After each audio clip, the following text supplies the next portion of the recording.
जय हिंद। इससे पहले के क्लास में हम आपको बताए थे कि टीका सिस्टम के बारे में समझा देंगे, जो हवा में यानी मिड एयर कोलिजन से बचाता है। टीका से एक रडार होता है, रडार एंटीना के थ्रू अपने अगल बगल के एरिया को स्कैन करके वो डिटेक्ट करता है कोई दूसरा जहाज तो नहीं है, और अगर है तो वो किस डायरेक्शन में जा रहा है, कितनी हाइट है, और वो टकराएगा कि नहीं टकराएगा। इसी से ये बचाता है। अगर ये नहीं रहेगा तो हमेशा दुर्घटना होगी। 1996 में दिल्ली के पास चरखी दादरी में 2 जहाज आपस में टकरा गए थे, जिसमें सभी लोगों की मृत्यु हो गई थी। तो ये टीकेएस का फुल फॉर्म क्या होता है? Traffic collision avoidance system, TKS. इसी को हम लोग एकेएस भी कहते हैं।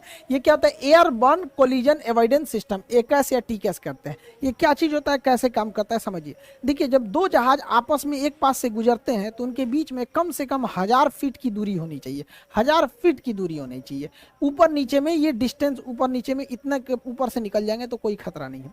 तो ये तो वर्टिकल हो गया। हॉरिजेंटल मतलब अगल बगल में निकलना है तो कितना सेपरेशन रखना है? तो अगर अगल बगल में निकलना है तो 14 किलोमीटर के रेडियस में कोई दूसरी जहाज नहीं आनी चाहिए। यानी 14 किलोमीटर के रेडियस से इसको बचा लीजिए और 14 किलोमीटर के रेडियस से इसको बचा लीजिए। तो ये हॉरिजेंटल भी क्रॉस कर सकते हैं।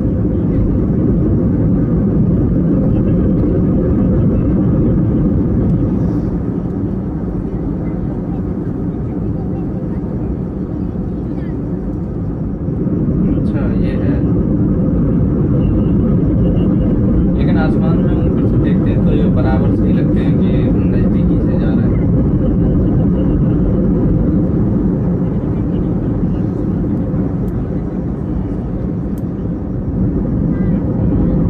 लेकिन इनकी दूरी 14 किलोमीटर होती है आपस में।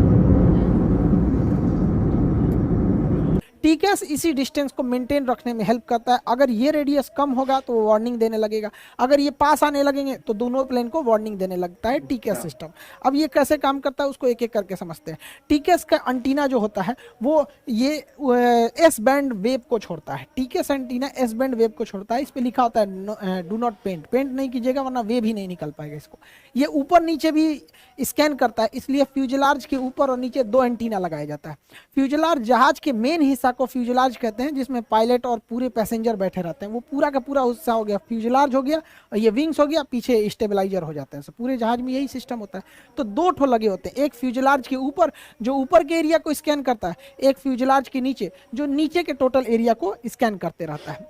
ये अपने अगल बगल यानी हॉरिजेंटली ये 40 नॉटिकल मील के एरिया को स्कैन कर लेता है कि इस एरिया में कोई दूसरी जहाज तो नहीं है, और ऊपर नीचे 10,000 फीट के एरिया को स्कैन कर लेता है कि इस एरिया में कोई जहाज तो नहीं है। अगर रहेगा तो दोनों जहाज एक दूसरे को इन्फॉर्म कर देंगे कि कौन कितने डिस्टेंस पे है, किस डायरेक्शन में जा रहा है। टकराने की तो संभावना नहीं है। अगर हवा में 2 जहाज पास आने लगते हैं, लगभग 40 नॉटिकल मील के एरिया में आ जाते हैं, यानी टीकेएस के रेंज में आ जाते हैं, तो टीकेएस में लगा।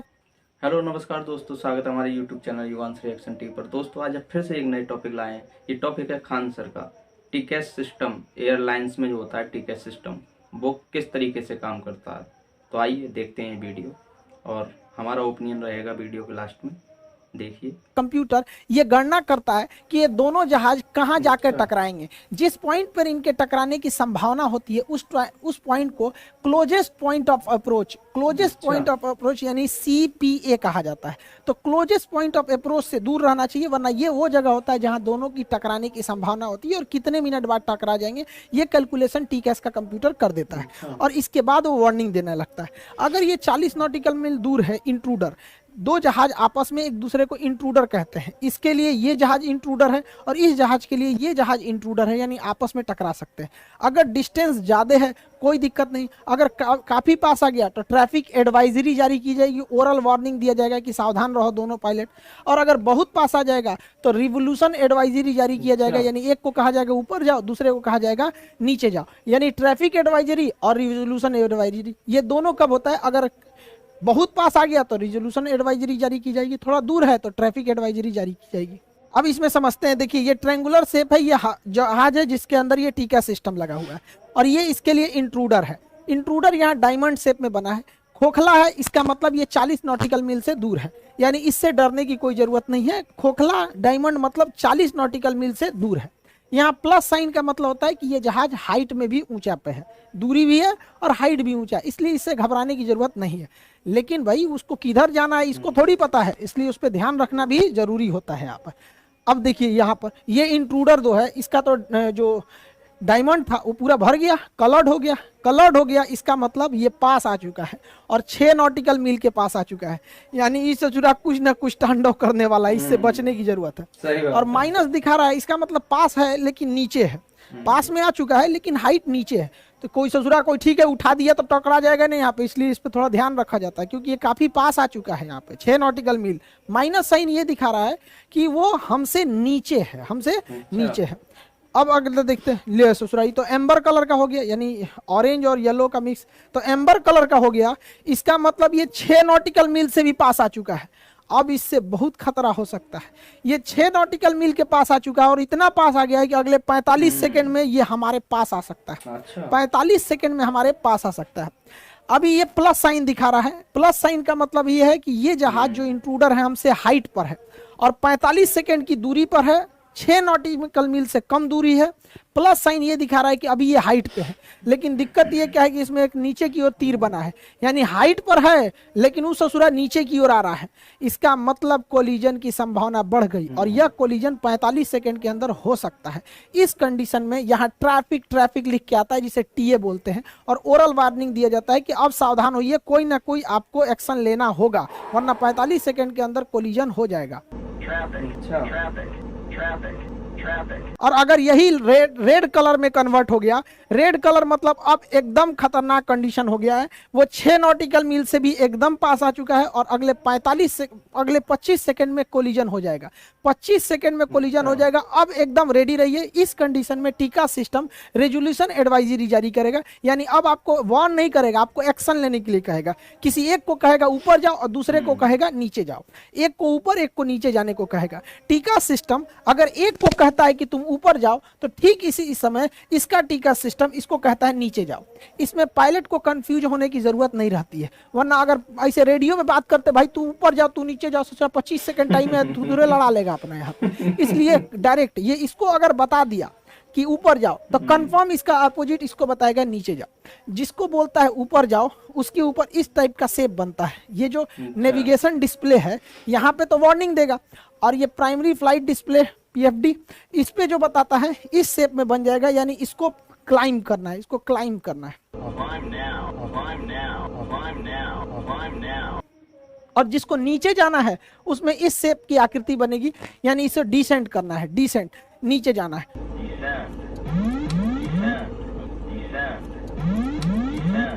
और ताकि दोनों के बीच में एक सेफ डिस्टेंस बना के सेपरेशन किया जा सके। जब ये एक सेफ डिस्टेंस बना के चले जाते हैं तो इसके पास से सारी डायमंड शेप हट जाते हैं, इसका पूरा नेविगेशन डिस्प्ले क्लियर हो जाता है। इसका मतलब इसके नेविगेशन डिस्प्ले में अब कोई दिक्कत नहीं है। इसको जितनी हाइट पे एयर ट्रैफिक कंट्रोलर ने बोला था और जिस रास्ते पे बोला था अब ये उस रास्ते पे जा सकता है, इसके पास कोई ट्रैफिक नहीं है। और एक ओरल वार्निंग आती है क्लियर कॉन्फ्लिक्ट करके।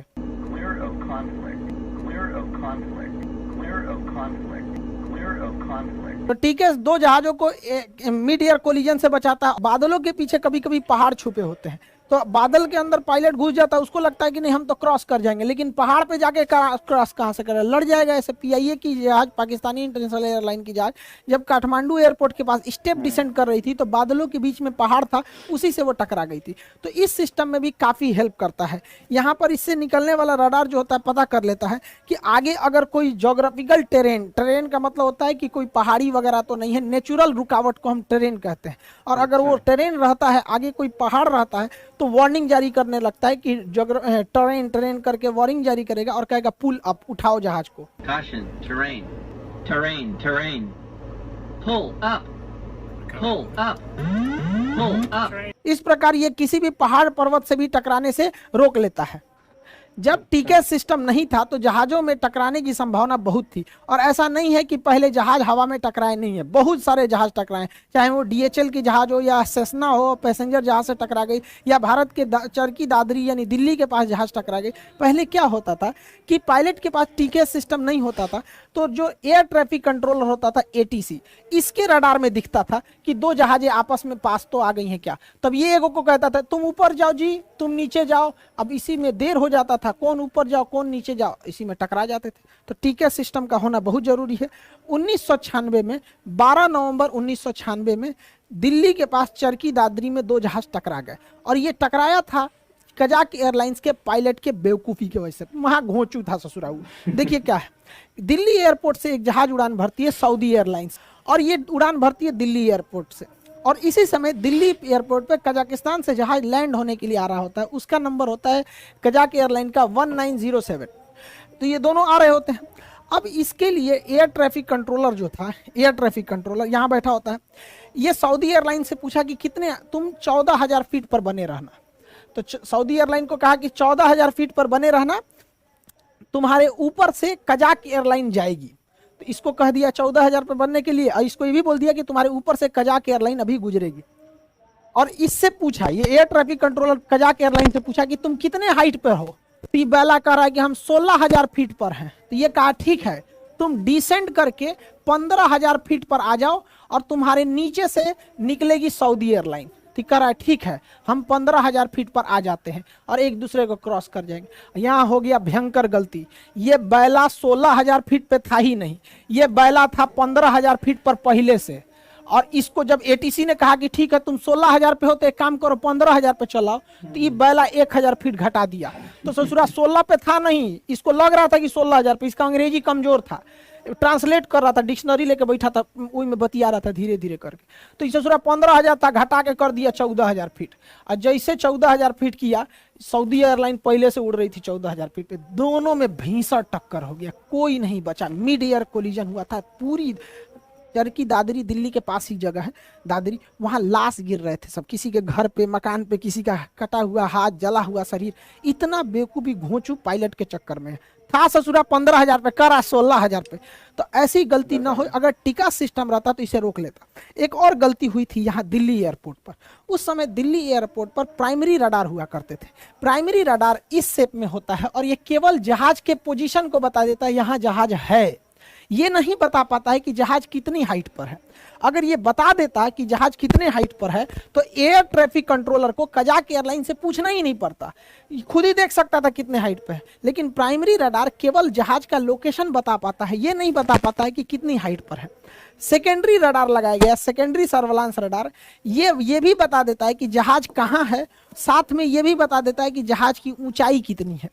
अगर उस समय दिल्ली एयरपोर्ट पर सेकेंडरी रडार रहता तो एटीसी खुद देख लेता कि सऊदी एयरलाइन 14,000 पे है और कजाक एयरलाइन 15,000 पे है। वो पूछकर बकलोलवा पायलट के भरोसे नहीं बैठता और वो आराम से सेपरेशन करके निकाल सकता था। एक और वहाँ गलती हुई थी कि टीकेएस सिस्टम नहीं था। टीकास सिस्टम जो रहता तो दोनों पायलट को ऑटोमेटिक बता देता कि भाई तुम ऊपर जाओ, तुम नीचे जाओ, वहाँ एडवाइजरी जारी कर देता। क्योंकि टीकास जो होता है ना, लास्ट लाइन ऑफ डिफेंस होता है, ये बहुत जरूरी चीज होता है। दोनों को एक साथ मैसेज भेजता है, एक को कहेगा ऊपर तो दूसरे को कहेगा नीचे, अगर इसको कह दिया ऊपर तो इसको कह देगा नीचे। और एक और उस समय था, दिल्ली एयरपोर्ट पे आने और जाने का दोनों रास्ता सेम था। अभी क्या कर दिएगा, अलग अलग कर दिया। उड़ने का रास्ता अलग है, उतरने का रास्ता अलग है। पहले एक ही रास्ते होते थे, अभी अलग अलग किया गया। तो अभी के समय में एविएशन काफ़ी सेफ हो चुका है, टेक्नोलॉजी आ चुकी है, लेकिन पहले इतना सेफ नहीं था। किसी भी जहाज के एक्सीडेंट के बाद इस पे करोड़ों रुपए खर्च के इसका केस स्टडी किया जाता है कि आखिर इसमें ऐसी घटना क्यों हुई थी, और ये काफ़ी ज़रूरी है ताकि उसी से मिलता जुलता दोबारा घटना ना हो सके और इस परिवहन को सुरक्षित बनाया जा सके। दोस्तों, आपने देखा खान सर ने टिकट सिस्टम के बारे में बताया। ये टिकट सिस्टम बहुत अच्छी ही तकनीकी है जो कि बता देती है एयरलाइंस जब आपस में उड़ रहे होते हैं एक दूसरे के में, तो वो उसको दूरी की मेंटेनेंस करती है कि एयरलाइंस आपस में टकराए नहीं। ये टिकट सिस्टम है, ये 14 किलोमीटर दूरी का अंतर रखती है। 14 किलोमीटर दूरी से ये सर्च कर लेगी कि भाई यहाँ पर एयरलाइंस है, तो पायलट को सिग्नल कर देती है कि आप ऊपर जाइए या नीचे जाइए। मतलब आप उसमें टकराने से रोकती है, कोई दुर्घटना तो बड़ी दुर्घटना होने से रोकती है। टिकट सिस्टम नहीं था तो खान सर ने बताया पहले भी दादरी में दिल्ली के पास में एक बहुत बड़ी घटना हुई थी जो कि पायलट की कमी की वजह से। बता रहे थे कि एक सऊदी एयरलाइंस थी जो कि सऊदी की उड़ रही है, कजाक एयरलाइंस थी, जो कि कजाक एयरलाइंस के पायलट की गलती की वजह से तब टिकट सिस्टम नहीं था। जब से टिकट सिस्टम लगाया तब से एयरलाइंस के एक्सीडेंट बहुत कम हो गए हैं। और आपने ये वीडियो देखी थी, अगर हमारी ये वीडियो अच्छी लगी हो तो इसको लाइक करें, शेयर करें, सब्सक्राइब करें। मिलते हैं नेक्स्ट वीडियो में नेक्स्ट टॉपिक के साथ। तब तक के लिए जय हिंद, जय भारत।